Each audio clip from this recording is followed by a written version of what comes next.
Ce que vous voyez à l'écran, ce n'est pas du tout le nouveau OSS 117.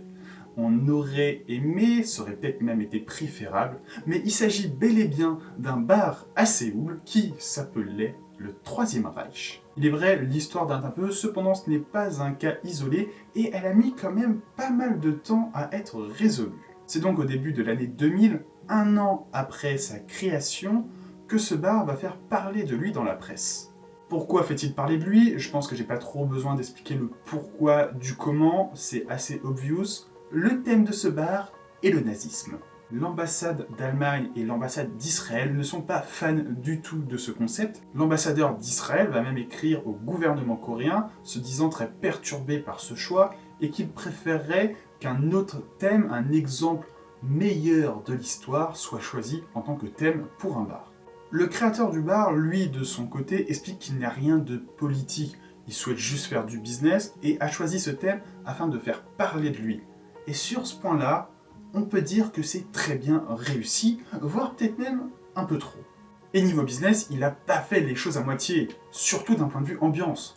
Ce n'est pas juste 2 drapeaux affichés à l'entrée, mais bel et bien toute l'ambiance du bar qui a été adaptée sur ce thème. C'est-à-dire que les serveurs sont en costume de nazis, le nom des cocktails a été changé, il était possible de se faire servir un cocktail Adolf Hitler par exemple. Et c'est ce qui plaît à certains clients, c'est d'ailleurs ce que dit un client étudiant coréen, la musique est bonne, le design est bien fait, c'est pour ça que je viens. Clientèle, vous vous doutez bien que ce bar ne plaît pas forcément à tout le monde, notamment les étudiants étrangers qui passent par là, et il y a eu parfois quelques petites embrouilles entre le propriétaire et des clients étrangers. Du coup, il a décidé de faire simple et refuser tous les étrangers dans ce bar. Quand tu commences à te dire que tu vas refuser tous les étrangers parce qu'ils sont étrangers et que potentiellement, peut-être, il y a une certaine éventualité éventuelle, mais pas non plus obligatoirement nécessaire, qu'ils vont foutre la merde dans ton bar, c'est tendu. Mais, car oui, il y a toujours un mais. Tout ceci, notamment le thème du bar, est légal. Alors c'est vrai qu'en Allemagne et même en Europe et dans une grande partie du monde, si je ne me trompe pas, l'affichage de drapeaux nazis est interdit. En Corée, cela est légal.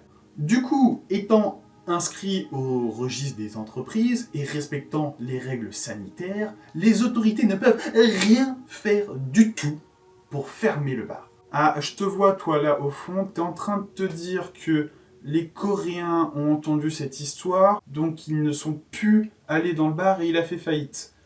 Alors, il a été créé en 99, en 2000 on entend parler de cette histoire, et ce n'est qu'en 2002 qu'il va changer de thème. Qu'est-ce qui s'est passé du coup en 2002? Si vous ne le savez pas, ou si vous avez oublié parce qu'on n'y pense pas forcément, en 2002, la Corée du Sud est le pays hôte, avec le Japon il me semble, de la Coupe du Monde de football. Ça veut dire que beaucoup de pays, beaucoup de visiteurs étrangers viennent ou vont venir en Corée du Sud afin d'assister à un événement sportif et donc aussi découvrir le pays. Et c'est là que la mairie de Séoul s'est dit que avoir un bar sur le thème du nazisme, c'était peut-être pas ouf en termes d'image.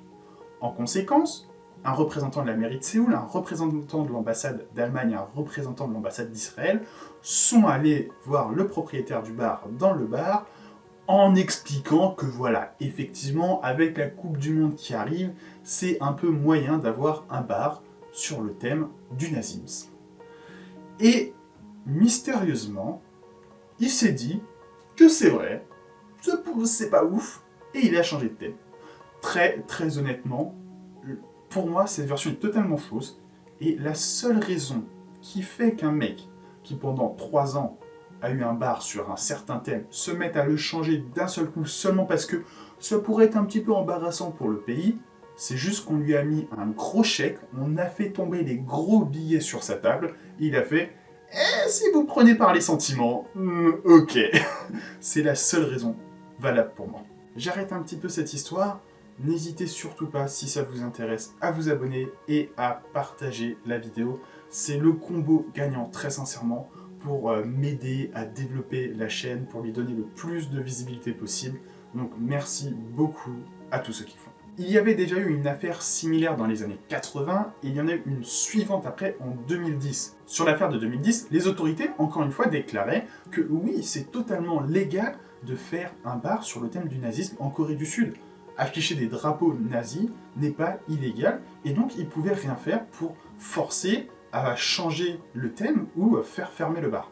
De son côté, ici aussi, le propriétaire du bar disait qu'il voulait un thème différent des autres bars, et que, au final, c'était une partie de l'Europe, de l'histoire de l'Europe qu'il avait envie de présenter. J'ai pris connaissance de ces affaires il y a vraiment pas longtemps, et ça m'a fait me poser une question très philosophique. On va quitter vraiment juste la Corée pour être sur une question très générale, et je vous invite à répondre en commentaire si vous n'êtes pas d'accord ou si vous êtes d'accord avec moi. Le sujet, c'est vraiment, est-ce que le devoir de mémoire est supérieur à la liberté d'entreprendre?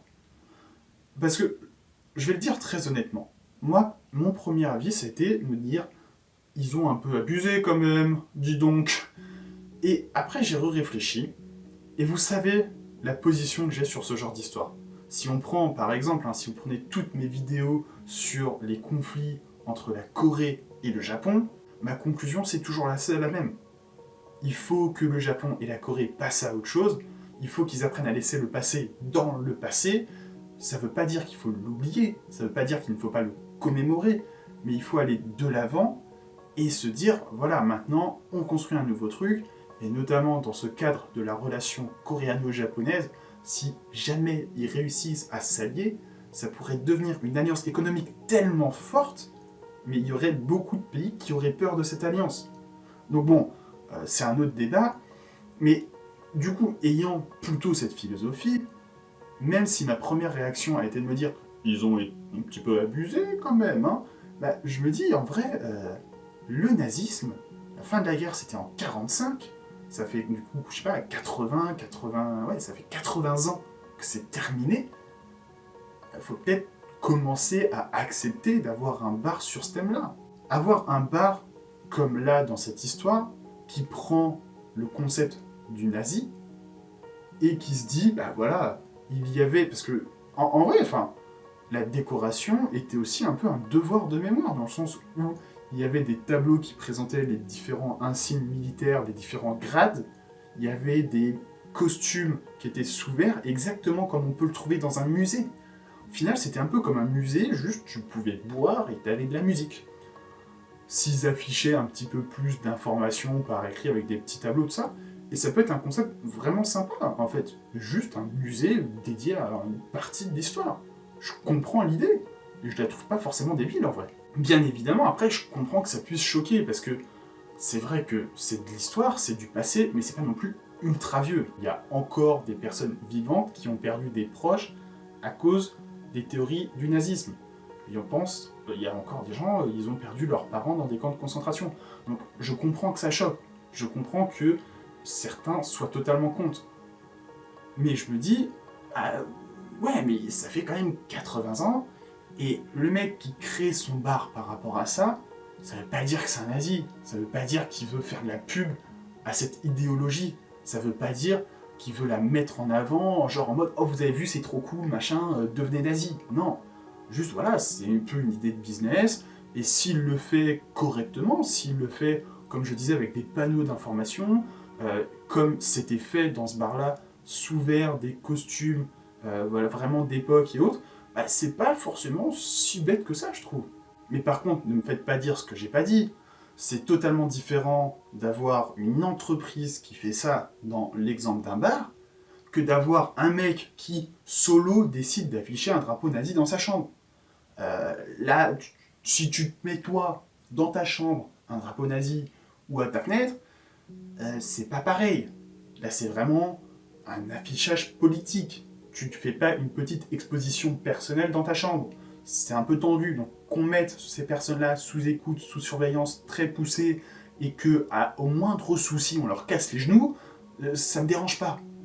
Mais qu'on soit là à pousser quelqu'un à changer de thème pour son bar, en vérité, au final, je me dis, bah, est-ce vraiment ce qu'il faut faire? Voilà. Je vous invite à partager votre avis dans les commentaires. Encore une fois, vous pouvez ne pas être d'accord avec moi, c'est pas un problème. Juste, on fait ça dans le respect, dans la bonne humeur. On a des vrais arguments, pas des trucs de merde. s'il y a des vrais arguments, que c'est respectueux, vous pouvez utiliser la zone commentaire, ça ne sera pas supprimé, bien évidemment. Je vous remercie aussi de m'avoir suivi pour cette vidéo. On n'oublie pas le combo gagnant, on s'abonne, on partage, on like. C'est vraiment ce qui motive le plus et ce qui permet de donner le plus de visibilité à la chaîne. Donc merci à tous ceux qui le font. Je vous dis à bientôt pour de nouvelles vidéos.